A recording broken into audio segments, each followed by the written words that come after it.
Wahi to Coromandel Town, it takes about 1 hour and 50-minute drive. So we headed to Coromandel Town to see what the town is like, and also we're going to go to see the driving railway creek. So we kind of just spent our time, walked around town before the time slot that we booked on the driving railway creek.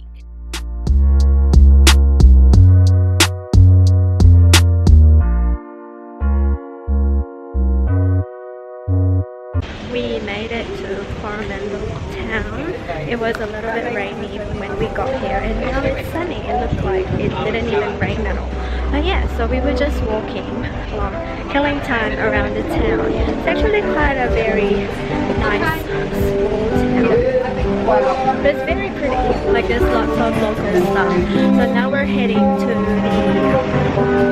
railway creek, I think, which is roughly 5 minutes away from the town itself, and we booked our train ride at 2 p.m. and it's currently 1:20, so we have to be there before half an hour before the departure. So yeah, I'm glad that it's sunny again, because the rain before was just cold and terrible, so I guess I don't need to change it all. Before you go to driving railway creek, make sure that you book a time slot beforehand via phone call, because chances are when you walk in there won't be any available time slots depending on the day and the time you go in.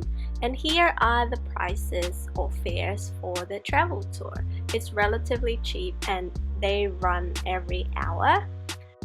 Amazing fact, Barry Brickel, who was the founder of the driving railway creek, actually designed and man-made the railway system of the whole place for him to grab clay from up the hill down to his studio, and eventually turned into a tourist destination.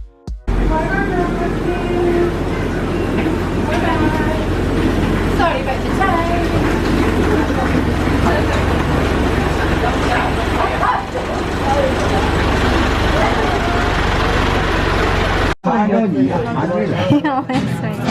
Funny.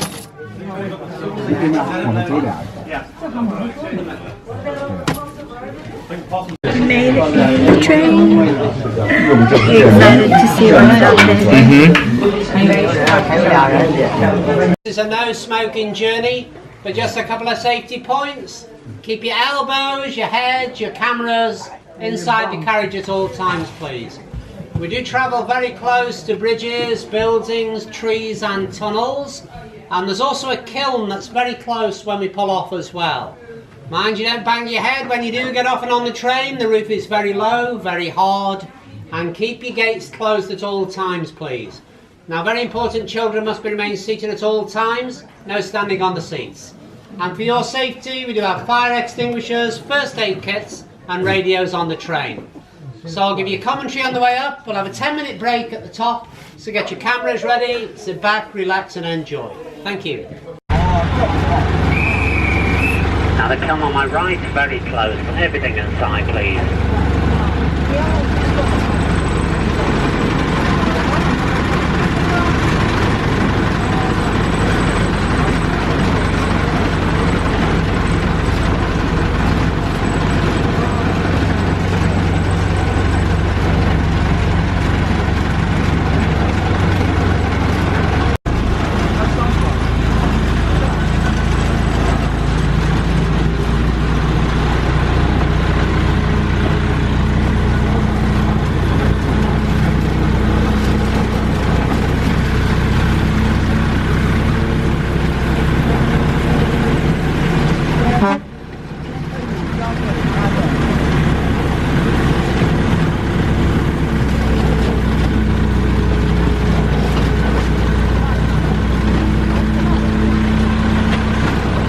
Welcome again everyone to Driving Creek Railway. This is the first of our viaducts we're crossing, first of 10 on our journey today. The railway, the pottery, 60 acres of land, all down to one man, Barry Brickel. Barry died 2 years ago, but I'll tell you more about Driving Creek and Barry as we go up the hill today.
All we wanted was a ko-fi tree planted on top of it. Ko-fi have beautiful yellow flowers and the suey birds feed out of them.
After an hour and a half of drive on gravel road, we finally arrived at Port Jackson campground. So we're only staying here for one night and we each paid $12 each, and then you get to pick your ground and then you set up your tent.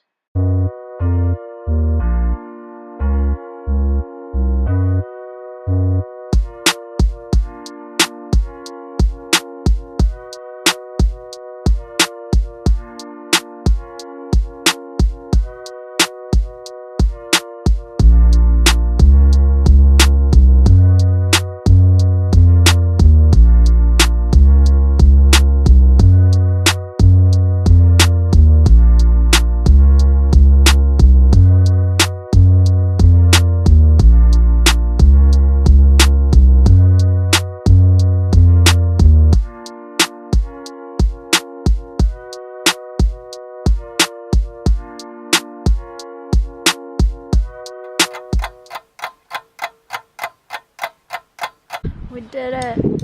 Our tent is finished.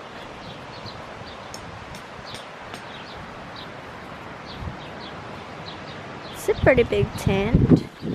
So inside we have sort of like a living room situation and the bedroom. It's pretty cool. Hi guys, I'm gonna give you a tour of our tent. So here we have the front pieces. And this is what the inside looks like. So we have an air lounge which covers pretty much the whole space. And if you come in here, we have our stuff. You gotta come in. We have our food, which contains random knickknacks and some more food. And in here are towels and toiletries. And then to the main part of the room, the bedroom. So we got a light here as well. We should have brought two, but we're too cheap, so we just bought one. And then here is the bedroom. Just some mattress and a duvet, and that's it. And I opened these windows because it's so hot in here to let some fresh air in, and that's it. We finally made it to Port Jackson, which is at the top of Fletcher Bay, and we set up our tent. It took us only an hour, and it's so pretty in here. So this is the campsite, and then we're overlooking the beach. Ain't that pretty? So you just walk a little bit, and then there's the coastal walk, which is the beach. Currently it's low tide, that's why. But yeah, and the sun sets on that side, so that would be really nice. and it's quite hot in here, but this is very relaxing. And yeah, this is our very first time camping. It's quite an experience really, because we haven't really been anywhere else apart from Wellington and like fancy hotel, motel, the kind of stuff. So it's actually nice to set up our tent, which took us an hour, and have this view. I should probably do this more often, like camping, because it's just very refreshing, away from technology, away from everything else. And yeah, I'm glad that the cyclone didn't really hit us bad up here while we're on holiday, but hopefully the ones that are affected are okay.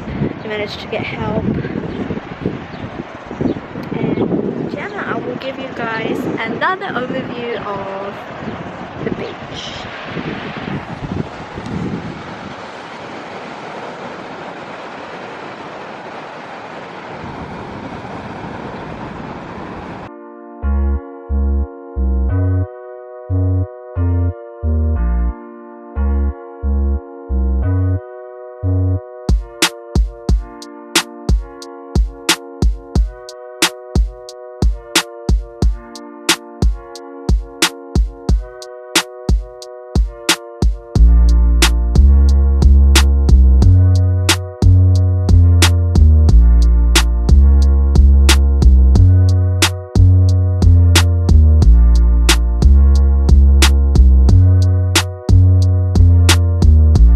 I was hoping there'd be stars, but I guess not at this time. But there's a half moon, if you see.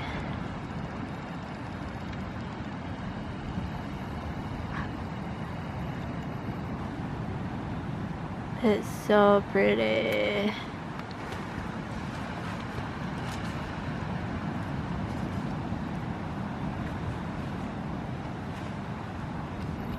And that's a view. It's still a little bit bright. Oh, I can't see. Hello. Hi. What are you reading? About the Coromandel.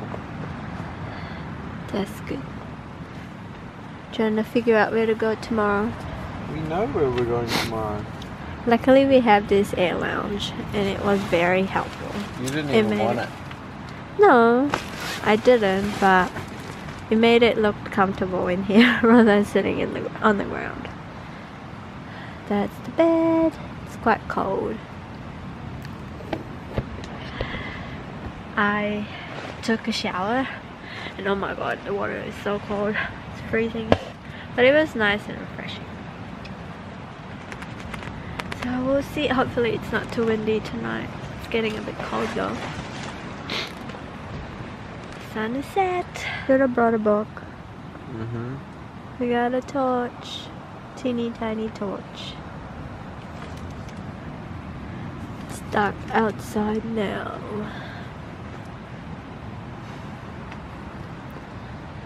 Not that dark. I feel cold. Put on some clothes. I have clothes. Some real I might clothes. put on my jacket later. What jacket? What jacket? No, I brought a jersey.